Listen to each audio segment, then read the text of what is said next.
Hiwala si Pangulong Ferdinand R. Marcos Jr. na unti-unti nang natutupad ang adhikain ng kanyang administrasyon na wala ng pamilyang Pilipinong magugutom.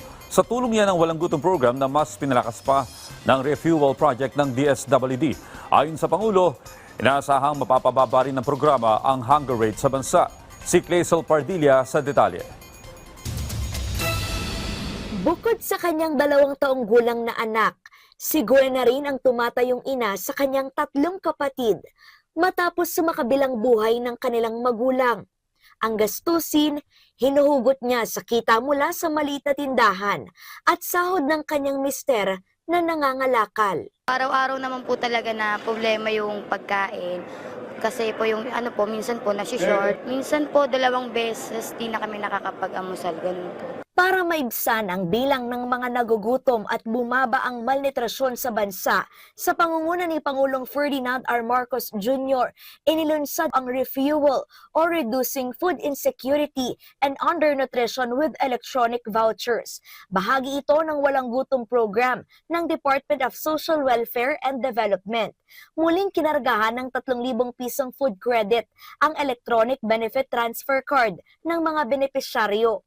1,500 pesos ang gagastusin para sa mga carbohydrates o bigas, 900 pesos sa protina tulad ng karne at 600 pesos naman sa gulay. Titiyakin namin na may sapat na pagkain at bukod pa ron ay titiyakin natin na tama po ang kinakain po ninyo para balansyado po ang tinatawag na balanced diet. Sana naman magawa natin na pag-alis ko bilang Pangulo ay wala ng gutom na Pilipino. Laking pasalamat ni Gwen na nakasama sa Walang Gutom program ng administrasyon ni Pangulong Marcos. Pero ngayon po kahit papano, nakakaraos na po kami sa araw-araw tapos sobra pa po. Lumusog po sila, mas nadagdagan po yung mga timbang nila. Lahat po sa benepisyaryo natin, bumaba na po ang gutom. Noong Oktubre, nung nakaraang na taon, ay 48.7%. Ang numerong yan ay bumaba na po at naging 41.5% itong Marso ng 2025.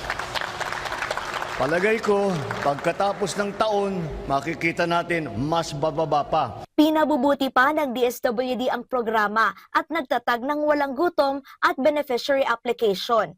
Gamit ang beneficiary app na maaring i-install sa mga cellphone, makikita na ng mga benepisyaryo ang schedule kung kailan sila pwedeng mag-redeem o bumili uli ng pagkain. Visible din dito sa application ang natitirang laman sa kanilang mga wallet at transaction history o listahan ng kanilang mga purchases para mabantayan yung kanilang binibili at mas makapag-budget.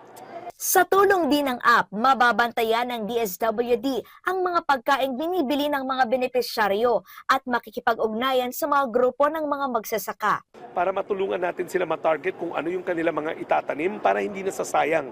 Para masigurado natin na shoot from farm to the table of our food poor families. Sa ngayon, may 300,000 na pamilya na ang nabenepisyuhan ng Walang Gutom program. Target pa itong itaas sa 600,000 bago matapos ang taon.